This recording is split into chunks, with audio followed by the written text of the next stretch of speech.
La siguiente es una producción de 360podcast.sb. Hola, soy Flor. Y yo soy Laura. Y juntas hacemos Brifeando con Flor y Laura. Un podcast donde vas a escuchar de publicidad, de comunicación, de tendencias y muchísimo más. Así que acompáñanos, que esto se va a poner candente.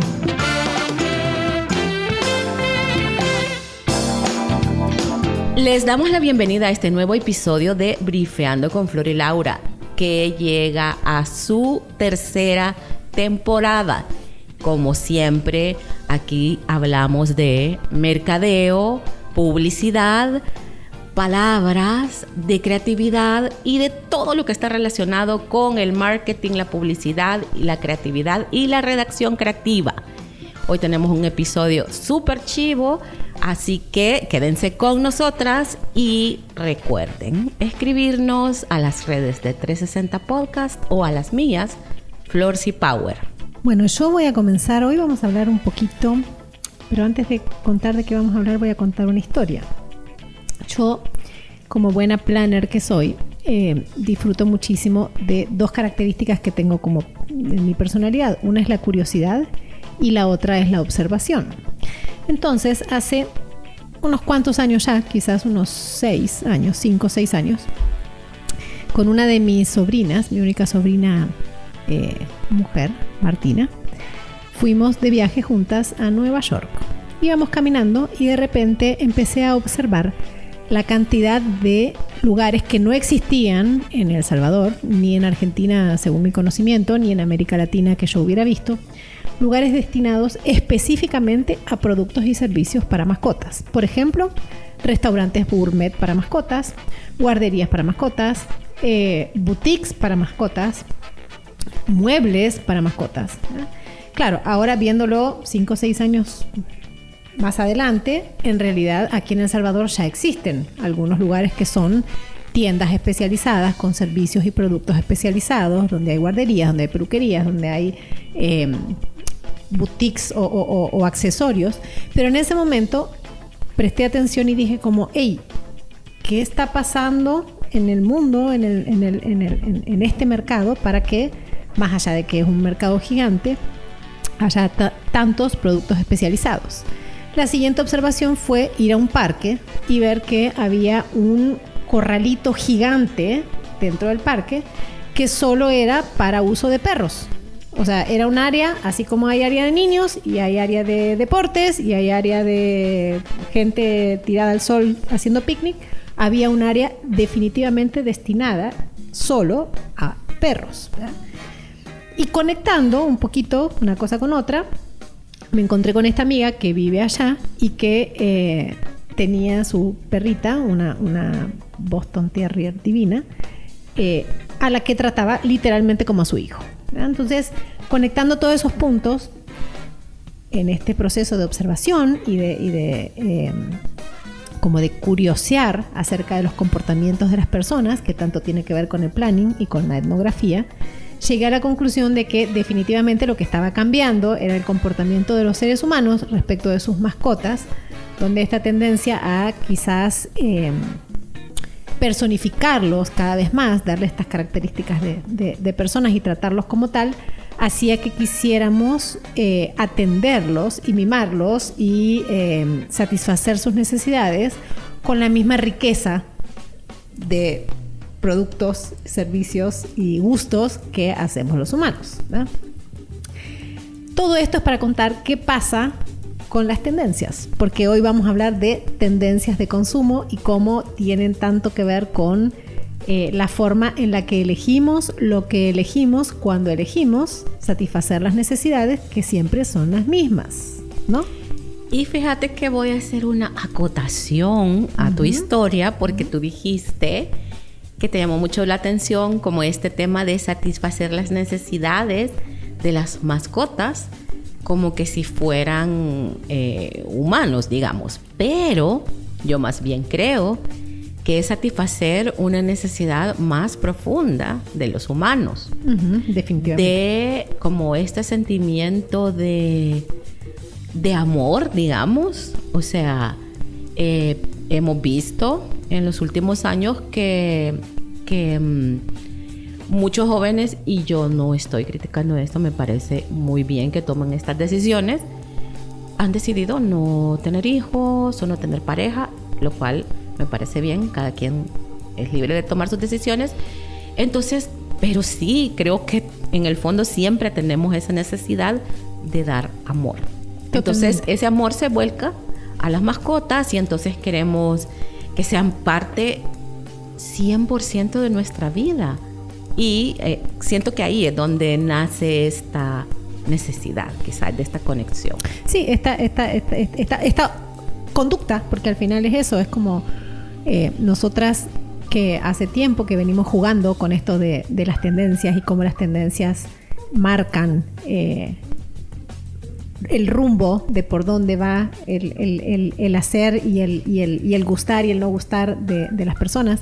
Yo siempre cuando hablo de esto, y creo que es mi ejemplo más trillado del mundo, pero a la vez es como tan obvio y tan claro, ¿no? Que en la década del 60 y 70 y 80 fumar era un símbolo de estatus. Entonces, en todas las películas y en todas las series y en la calle, digamos, en los lugares, o sea, se podía no solamente fumar en los aviones y en los cines y en los estadios y en las universidades, ¿verdad? Sino que además era algo que aportaba algo positivo a la personalidad de la persona. Entonces, muchísimos actores o caracteres en cualquier tipo de formato de historia de fantasía se le adjuntaba un cigarrillo como un símbolo positivo, ¿no? Un accesorio positivo.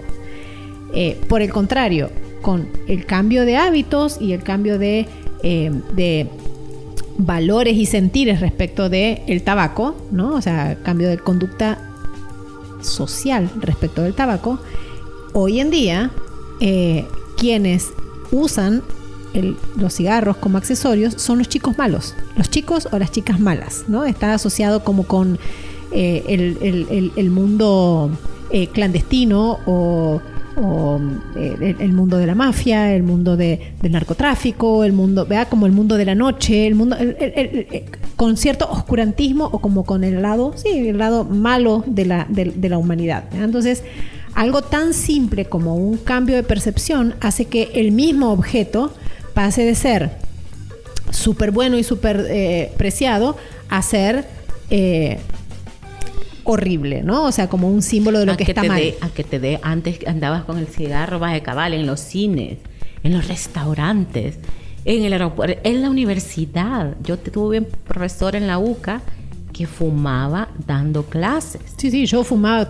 En mi universidad se podía fumar en las aulas y todos fumábamos, todos.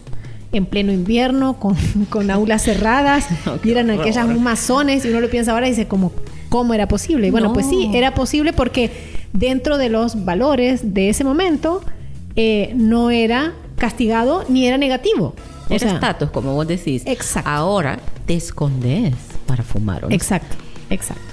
Entonces, un poquito, digamos, este ejemplo sirve para entender que no siempre, o sea, la gran mayoría de las veces, los objetos o los productos o los servicios, si bien hay un montón de productos y servicios nuevos que se crean para satisfacer la forma en la que queremos, nuestras nuevas expectativas, ¿verdad? Y esta es una palabra de la que vamos a hablar mucho hoy porque expectativas y tendencias son como dos palabras que son mejores amigas, ¿no? El hecho de que lo que yo espero a la hora de satisfacer una necesidad es lo que me va a marcar esa tendencia de consumo, ¿verdad? Si yo espero, por ejemplo, en términos de tener estatus, pero hacerle bien a mi físico, claramente el cigarro ya no entra, ¿verdad? Y entraría mucho más por ejemplo, hacer yoga, ¿verdad? Entonces, empieza a modificarse no la necesidad en sí, sino la manera en la que nosotros satisfacemos esa necesidad, ¿verdad? Y de eso vamos a hablar hoy porque vamos a hablar de tendencias. Y les quiero recordar que ya comenzamos a hablar de este tema en la temporada anterior. Si quieren recordar algunas generalidades de las que ya hablamos, pueden ir al episodio 6 de la temporada 2, que se llama Observar tendencias en tiempos de cambio. Ahora queremos profundizar quizás un poco más en tendencias específicas y hablar un poco tal vez de las tendencias que están para este año o que vienen para este año o el 2024. Exactamente. Y acabas de decir una cosa muy, muy, muy clave, que es los cambios, ¿no? O sea, entender que no es posible que haya tendencias sin cambios, porque son los cambios justamente los que hacen que las conductas de las personas se modifiquen. Entonces, hablando específicamente de las tendencias que vienen para el 2023, uno de los grandes cambios que hemos tenido como humanidad fue la guerra de Ucrania, ¿verdad? La guerra de Rusia, la invasión de Rusia a Ucrania, y cómo esa guerra, saliendo de una etapa pandémica, de encierro, de crisis económica, etcétera, etcétera, cómo esa guerra y las limitaciones en la distribución de combustible en grandes partes de Europa, cómo ha hecho que la inflación se dispare en muchos países, y entonces cómo ese proceso inflacionario genera nuevos hábitos de consumo de cosas tan cotidianas como, por ejemplo, en Europa, como la calefacción, el aire acondicionado y espacios como, por ejemplo, en Navidad muchas ciudades estuvieron sin decoración navideña porque no se podían permitir el tener decoración navideña encendida simplemente por placer o por ocio, ¿verdad? No se podían permitir ese lujo. Porque lujo, realmente, si te pones a pensar, y tiene sentido, estando un país cercano en guerra, es un lujo. Definitivamente. Es un lujo y es un derroche, ¿verdad? Un derroche, esa es la palabra. Y entonces quizás ahí es donde podemos hablar un poquito como de expectativas, ¿no? Porque en un contexto como este, donde derrochar definitivamente es una mala palabra, ¿verdad? Entonces, ¿qué expectativas tienen las personas respecto de lo que consumen, cómo lo consumen y qué marcas consumen, ¿no? Ser eficiente es, o sea, ser eficiente en términos de que la marca te dé lo mejor sin derrochar, ¿no? O que el producto que va a llegar a tu casa o que el servicio que va a llegar a tu casa sea responsable en términos de el impacto que genera en el mundo, en el medio ambiente, en la economía, en el empleo, porque digamos que una consecuencia de una guerra es una posible recesión. Y una posible recesión implica que probablemente hay empleos que se pierden. Y entonces, o sea, la conciencia acerca de eso, esa conciencia de cómo hay que cuidar lo que tenemos, desde lo material hasta lo interrelacional. Y desde cosas pequeñas, por ejemplo. Y esto tiene que ver, en mi caso, también con que mis hijos ya son de esta generación que viene o que está, pero que han crecido ya con otras ideas de, por ejemplo, el medio ambiente, reciclar, los derechos humanos y todo eso. Y, por ejemplo, en mi casa compramos champús, cremas y todo eso libres de crueldad. Y le buscamos y todo esto es debido a mi hija, porque ella está como pendiente de esas cosas. Entonces son pequeños ajustes. Nuevos hábitos de conducta que vas modificando a partir de estos valores o estas creencias o estas preocupaciones que muchas veces también cuando se habla de comportamiento de las personas, solamente se habla como de lo que quiero, lo que no quiero. Pero quizás uno de los motores, de los drivers de comportamiento más fuerte que existen en las personas es la preocupación, ¿verdad? O sea, la incertidumbre y la preocupación son como unos drivers muy poderosos, simple y sencillamente porque me permiten tomar conciencia de una forma mucho más y porque poderosa. Cuando estás preocupado, yo siempre digo, la preocupación y el miedo son como los detonantes más poderosos, porque te hacen accionar, no tanto como estar en un estado de tranquilidad y todo está bien, sino date cuenta cómo cambiamos, o sea, la humanidad, cómo cambió con todo el tema de la pandemia. Y quizás ya que estamos hablando de este tema de la pandemia también, porque la verdad es que creo que como humanidad tenemos que empezar a contar a partir de ahí otra vez. Y hay otra tendencia ahorita como bien importante, digamos, que se está dando, ya está pasando, que se llama el desencanto evasivo y tiene que ver con, por ahí dice que los jóvenes que estaban, por ejemplo, terminando su bachillerato, o dicen que han perdido 2 años de su vida. Entonces, de alguna forma, los quieren recuperar. Pero lo raro del caso es que no lo quieren recuperar como pudo haber hecho nuestra generación, de me voy a pelar, voy a enloquecer, voy a viajar, voy a ir a fiesta, voy a beber. No es desenfreno. El caso es que estos años perdidos los quieren recuperar no haciendo nada. Entonces, por ahí es como una generación que no se quiere comprometer, por ejemplo, con trabajos fijos. Lo estábamos hablando antes de comenzar, no quieren comprometerse, por ejemplo, en relaciones como serias, digamos, sino que es un desencanto evasivo. Estamos como en esta época en la que quieren evadir. Y eso se conecta, esa tendencia del desencanto evasivo se conecta con otra tendencia que casualmente es la tendencia a la no tendencia, ¿verdad? Que tiene que ver con que nos importe mucho menos lo que hacen y dicen los demás, ¿verdad? Otra de las, digamos, como tenemos ya como una cierta distancia, podemos mirar con cierta distancia la pandemia y de alguna manera podemos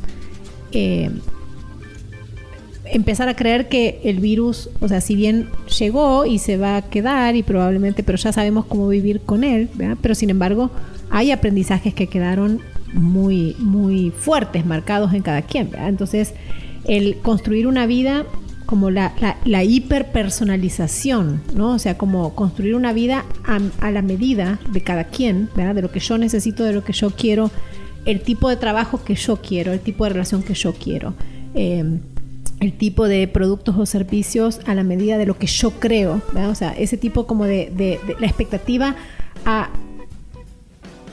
que la necesidad esté resuelta exactamente en mi molde, ¿verdad? Esa hiperpersonalización tiene, se vuelca en una tendencia como a no observar las tendencias, que no quiere decir que invalide, o sea, porque al final las tendencias no son ni modas ni predicción de futuro, es cómo se va modificando, ¿no? O sea, son los movimientos de modificación de hábitos, costumbres y conductas. Exactamente, y eso no va a dejar de pasar nunca porque el cambio es permanente, ¿verdad? Y la manera en la que asimilamos y nos relacionamos con nuestro entorno está en permanente transformación, por tanto, en permanente transformación va a estar siempre la forma en la que decidimos consumir lo que consumimos, ¿verdad? Pero sin embargo, esta tendencia a no mirar las tendencias, ¿no? Sería un poquito eso, a que no me influya lo que hacen los demás, sino que lo haga de acuerdo a lo que yo creo. Y en el caso, bueno, estamos hablando de las tendencias, de las no tendencias, de la evasión, desencanto evasivo, pero vaya, ya hablamos en el episodio anterior que hablamos de tendencias, para qué nos sirven, pero en el caso, por decirte, el desencanto evasivo, cuando tenemos estos bichos, estos jóvenes que están así tan como a la deriva, diría yo, las marcas, ¿cómo pueden subirse en esta tendencia? ¿O qué podrían hacer por estos jóvenes desencantados? Pues mira, o sea, una de las, voy a volver a decir la palabra tendencias, que bueno, no puedo encontrar otra. No, pero una de las posibilidades para las marcas es como justamente, así como hay una descosificación en términos de como desandar lo aprendido para los humanos en tantos planos de la vida, como por ejemplo, digamos, hay a nivel mundial probablemente las conversaciones sobre feminismo, machismo, diversidad sexual, derechos de ciertas minorías, digamos, son conversaciones que vienen existiendo y creciendo en muchas sociedades y que en algunos casos encuentran más resistencia, en otros casos encuentran terrenos mucho más abiertos o fructíferos, pero sin embargo esta tendencia como a revisar las creencias que tenemos los humanos en este momento, ¿no? Un poco tenemos esa mirada, y que también tiene que ver con, como decíamos, después de haber pasado una pandemia, un encierro, donde tuvimos que desaprender para reaprender tantas cosas de las que creíamos. Las marcas tienen esa misma posibilidad, que es como desandar lo construido para entender que pueden tratar de conectar con estos nichos súper pequeñitos, ¿no? O sea, como convertirse en soluciones muy a la medida de ciertos nichos, ¿verdad? O sea, ya no es, digamos, esto que nosotros en algún momento del marketing nos tocaba trabajar, que te decían como, esta es una marca de consumo masivo. Ah, no, pues sí, o sea, una cerveza puede ser un producto que consuma mucha gente, o ¿a quién va dirigido? A todos. Exacto. A todos. Exacto. Niños, viejos, jóvenes, mujeres, hombres. Pero el construir una identidad tan poderosa como para ser una marca relevante para una persona es entender de verdad cuáles son los deseos, conductas, hábitos y creencias de esa persona. Y ya que estás hablando de esto, que estás hablando de los grupos, de los segmentos, de los perfiles, quiero llegar a también una tendencia que... tendencia, ya repetimos, pero no hay otra forma de decirlo. No. Que se basa más en definir, bueno, nosotras, cuando en nuestra clase de estrategia, hablamos de, ¿te acordás? Antes era los segmentos, el target, y llegamos a un momento a definir perfiles. Uh-huh. Hay que definir perfiles porque... Pero ahora está pasando, y te aseguro que esto va a ir en mi clase este año, ya no son ni siquiera perfiles. Ahora las marcas se están acercando más a tribus. Exacto. Que, a ver, en tendencias, a ver, un breve como paréntesis o asterisco. Hay tantísimos observadores de tendencias, ¿no? O sea, está Trend Watching, Trend Hunter, Ivos, o sea, Master Brand y etcétera, etcétera. O sea, uno puede encontrar un montón de diferentes laboratorios de observación de tendencias, y en cada uno de estos laboratorios le ponen nombres a las tendencias, que al final con diferentes nombres hay tendencias que tienen que ver exactamente con el mismo tipo de comportamiento, hábito o movimiento de las conductas de las... Y aprovechando esto, voy a hacer un paréntesis. Nosotras estamos hablando de tendencias de Master Brand ahorita y de Juan y Sasa. Exactamente. Y yo lo mezclo un poco con alguna de las tendencias que tengo de Trend Watching, que es una de los observatorios de tendencias con el que me siento muy, muy identificada por la manera en la que observan. Pero entonces, en el ejercicio de observación, cuando vos decís tribus, es como identificar específicamente el para quién, ¿no? O sea, para quién vos vas a tratar de incorporar esta tendencia para tu marca, ¿no? O sea, si nosotros identificamos que las personas están buscando cada vez más una necesidad bien a su medida, y que la globalización como tal ya no es un concepto tan agradable, sino que cuanto más local es un producto, y cuanto más atiende una cuestión exclusiva hasta de su barrio, digamos, ¿no? Ya ni siquiera es de su ciudad o de su país, sino como de su micro tribu, ¿verdad? O sea, si entendemos eso como marca y queremos conectar con ese grupo, con ese segmento con esa tribu. Con esa tribu. Entonces tenemos que entender quién es, o sea, qué expectativas tiene, ¿verdad? Cómo se comporta. Y fíjate que, digamos, y sí, yo sé que seguimos mencionando la pandemia y vuelvo a decir, eso fue como un cortamos acción y empezamos. Entonces, a partir de eso, hablando de las tribus, han nacido, y valga la redundancia, un montón de tribus a partir de eso. Las tribus de los que ahora ya no compran en supermercado o cosas, sino que los que compramos en consumidoras locales, cosas orgánicas. La tribu de los que... Sí, los runners, los que viven al aire libre o disfrutan del aire libre.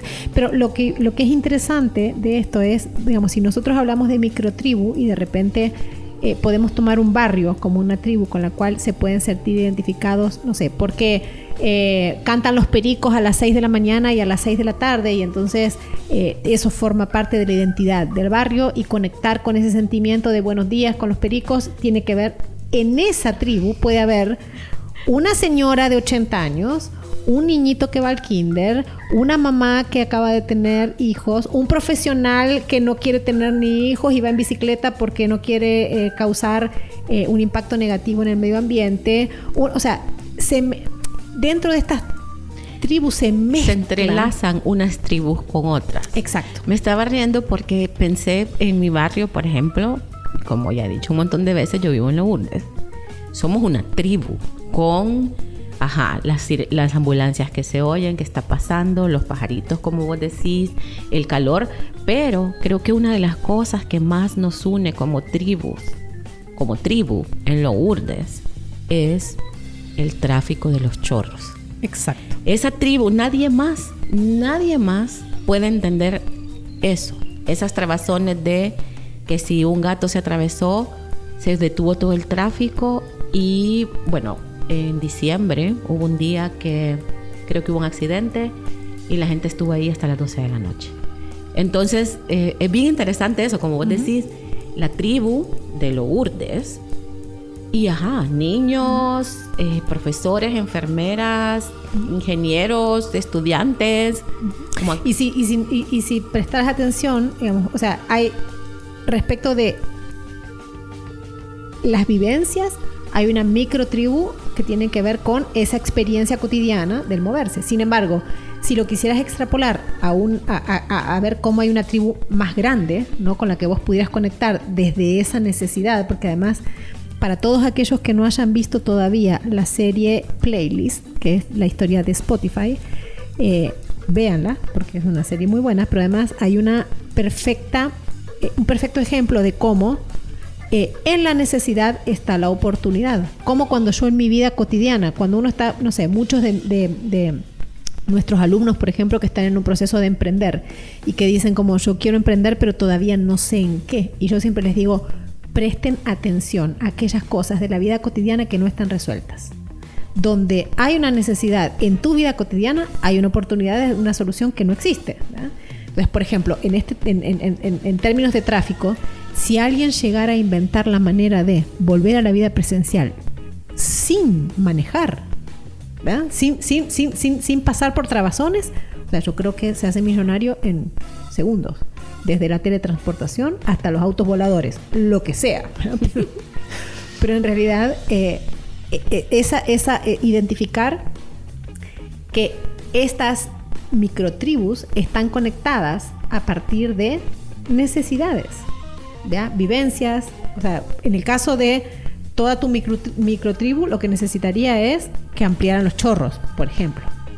O que se descentralizara el trabajo en San Salvador y que toda esa gente que se moviliza, aquí estoy dando una idea. Y sabes lo interesante, hablando de esta microtribu, que dentro de esta microtribu hay otra microtribu, que son, por ejemplo, los de las arboledas. Todas las colonias de por ahí, los de las arboledas tienen otras problemáticas. Los de mi colonia tenemos otras problemáticas. Y así se van construyendo. Y como decís vos, se van interpolando, intercalando. Y... Uy, se me salió como un gallito. Y esto es lo interesante de estudiar tendencias.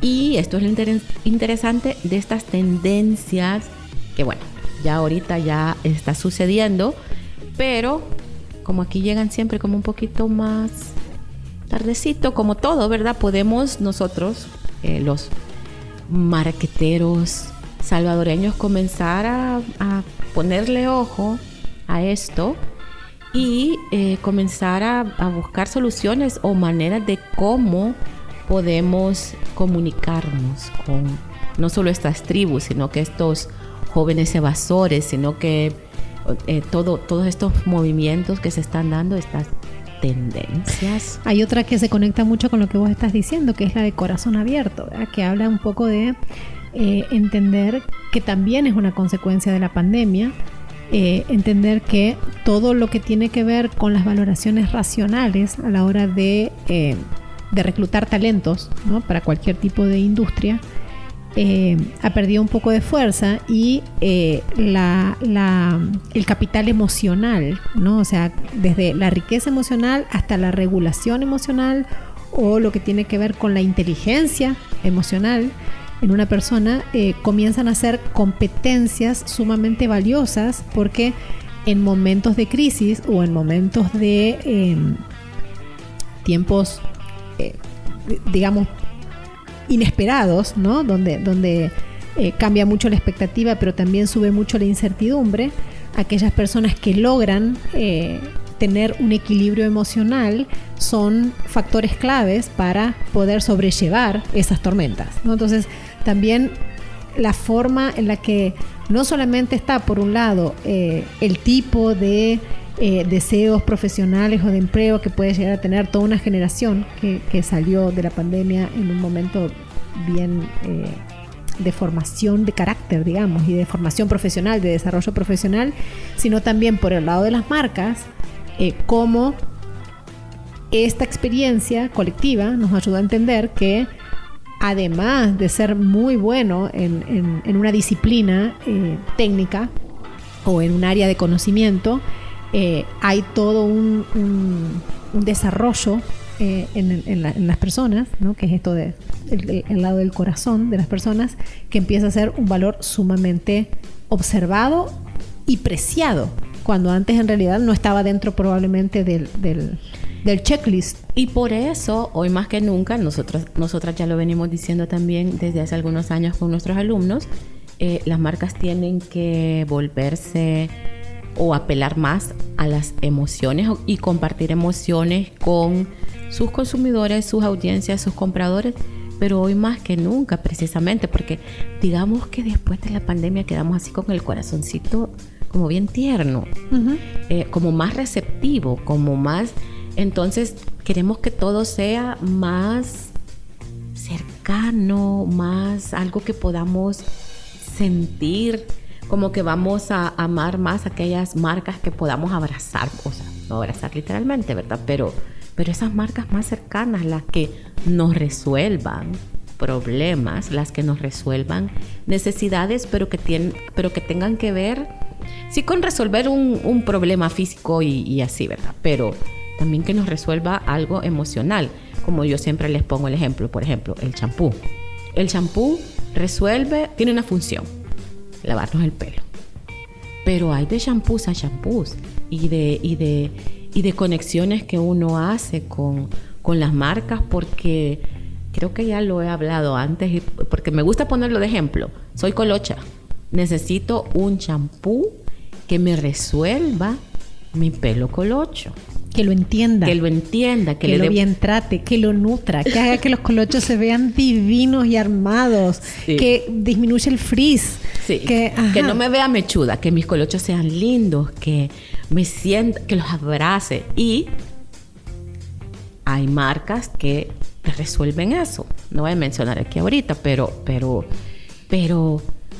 que vos sentís que te entiende.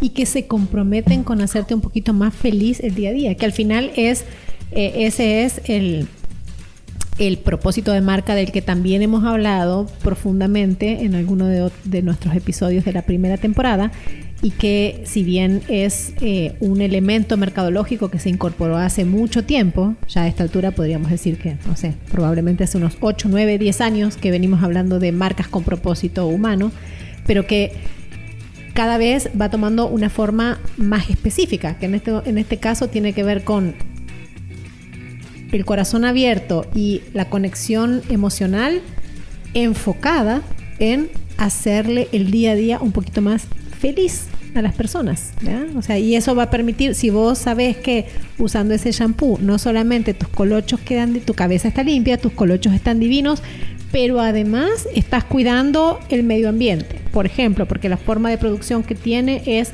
ecorresponsable. Entonces, hay como tantas formas de hacer que yo, que me importa que el mundo no se destruya mañana, sea un poquito más feliz eligiendo eso, ¿no? Sí, y me siento bien conmigo misma, y de eso se trata todo esto de las tendencias y de las marcas.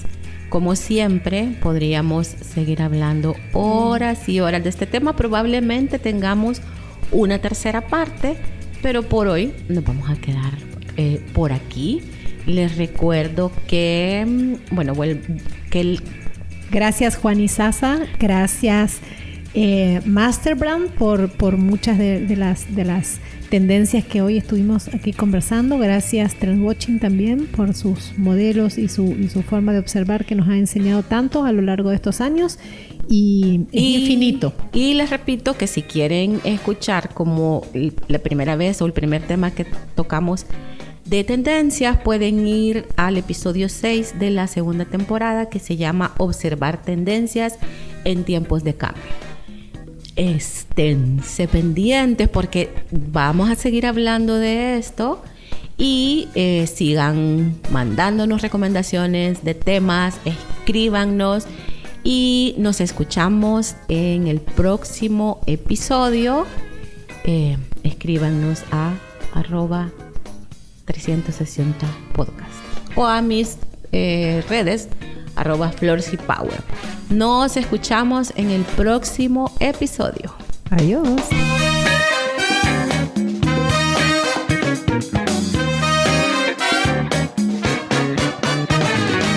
Esta fue una producción de 360podcast.sb.